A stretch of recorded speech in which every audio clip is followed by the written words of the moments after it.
Hello everyone. Lampunya. Much better. Hi everyone. Alvin's here. Welcome back to my channel. Oke, buat hari ini, let's talk about lens release. Karena akhir-akhir ini ada lensa menarik yang baru dirilis dari Sigma. 90mm 2,8 DGDN dan Sigma 24 f2 DGDN. Minggu lalu, Sigma melalui akun YouTube officialnya melakukan live streaming dan mengumumkan dua lensa terbaru dari mereka, 90mm dan 24mm oleh CEO mereka. Dan lensa ini dirilis untuk E-mount for Sony, untuk Sony kamera, dan L-mount buat L-mount Alliance yang seperti Panasonic, Leica, dan Sigma. Lensa 90mm dan 24mm ini termasuk dari I-series dari Sigma. I-series lenses ini merupakan seri lensa yang compact dan premium dari Sigma dan didesain khusus untuk kamera mirrorless. Dari live streamnya kita bisa tahu, pertama lensa 90mm nya dulu kita bahas. F-nya 2,8, jadi kalian bakal dapat sweet bokeh dengan vokal yang segini. Dan lensa ini memakai filter thread 55mm. Jadi untuk filter 55mm yang gue lihat cukup kecil, jadinya harga filter pun biasanya lebih murah, lebih affordable lah. Dan yang penting beratnya hanya 295 gram alias 300 gram, yang sangat ringan banget. Terutama buat orang-orang yang nggak terlalu demen lensa berat, ini salah satu yang paling ringan. Dan bahkan build-nya dari besi. Entah bagaimana cara Sigma melakukannya. Dan yang paling menarik adalah jarak fokus terdekat dari lensa ini adalah 50 cm. Karena biasanya di lensa tele di range segini, contohnya 85mm Sony 1,8 yang gue pakai itu jaraknya 80 cm atau 85 cm, around that. Jadi ini 50 cm, kalian bisa lebih dekat, jadi kalian juga bisa lebih close up. Tapi ini bukan lensa makro. Kalau berdasarkan yang gue lihat dari beberapa reviewer yang gue tonton dan gue cek, ini bukan lensa makro, walaupun kalian mungkin bisa jadiin makro kalau kalian menggunakan extension tube atau filter diopter. Lensanya harganya berapa? Lensa ini kalau berdasarkan dolar berencana bakal dijual $639. Yang kalau gue convert dan kira-kira berpikir pajak masuk ke Indo, biasanya bakal dijatuh di 9 sampai 12 juta atau lebih, bahkan bisa sampai 15 juta kadang. Well, Indo. Untuk hasil fotonya kalian bisa ngecek di website official Sigma-nya yang bakal gue taruh di kolom deskripsi di bawah. Yang gue berharap gue juga bisa nyobain, tapi I'm still So Sigma, give me a call. Can I try? Gue hanya sekedar mengingatkan, jika kalian berbaik hati dan kalian suka dengan konten apa yang gue buat, tolong give a thumbs up or like, dan please subscribe, that will help a lot. Let's continue. Nah, untuk lensa kedua yang dirilis oleh Sigma adalah 24mm f2. Buat gue nothing really special selain build quality dan ukuran yang sangat compact untuk lensa ini dibanding yang lain.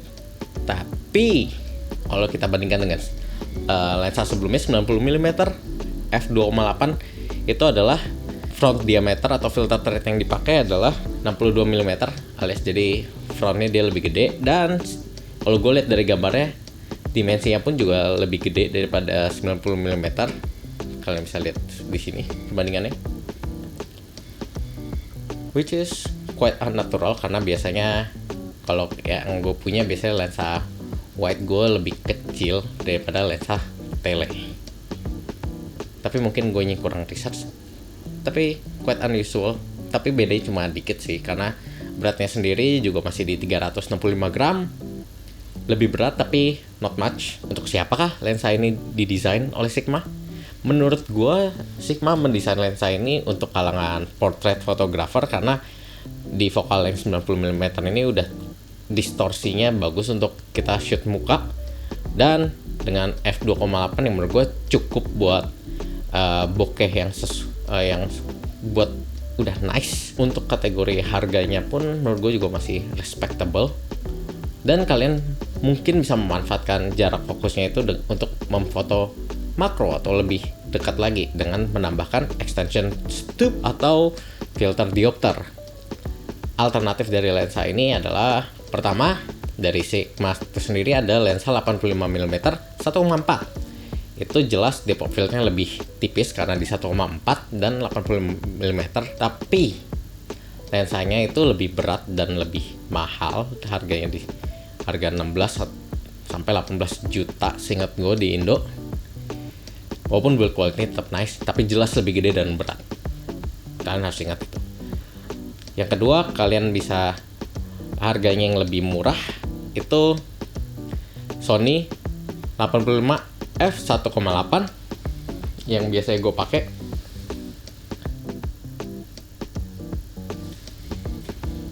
Ukurannya sedikit lebih gede dari Sigma.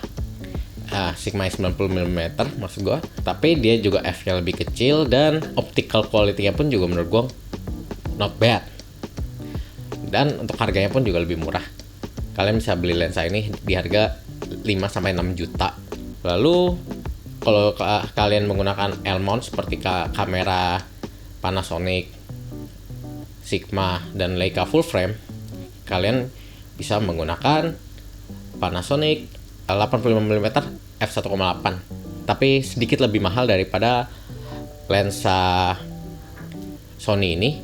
Ya, kalian bisa memilah kira-kira mana yang lebih cocok dari kalian, karena secara compact dan build quality ini menurut gue, kalau berdasarkan gue lihat dari announce-nya, build quality Sigma ini kayak good dan compact banget sih, dan magnetic landscape itu nice. Buat lensa 24 mm ini menurut gue lumayan versatile. Kalian bisa menggunakan pertama untuk talking head seperti ini, atau kalian bisa menggunakannya untuk foto landscape, arsitektur, atau maybe street, atau biasanya gue foto full body. Terutama kalau gue lagi foto misalkan fashion, editorial, and stuff, biasanya gue pakai di 24. Untuk perbandingannya, selain Sigma ini di range 24 itu, kalau kalian budgetnya lebih tight atau lebih nggak ada budget, kalian bisa 24 f 2,8 dari Tamron yang Mark 3.